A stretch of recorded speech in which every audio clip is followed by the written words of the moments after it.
Hello friends, welcome to my YouTube channel. So today in this video, I am going to show you how to answering calls with one tap in this device. So in this device, we need to answering a call by swiping. Okay. So let me show you how to enable this for one tap. So now I am going to make a call to this number. Okay. If you tap on this button, then we cannot attend the call. If you swipe, then we can easily attend this one. You can see. So let me show you how to enable answering by one tap. For this, go to settings, the main settings page, scroll down, tap on accessibility.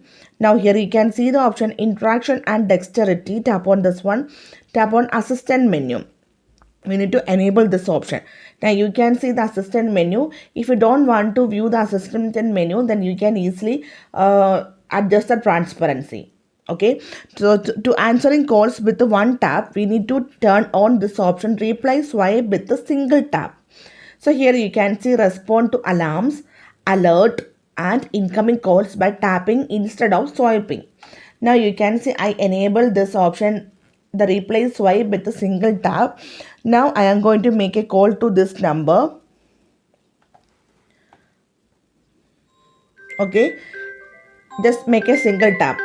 You can see successfully this call is attended. So simply in this way we can answering calls with the one tap in this device. So hope you guys enjoy this video. Thank you for watching. Thank you. Bye bye.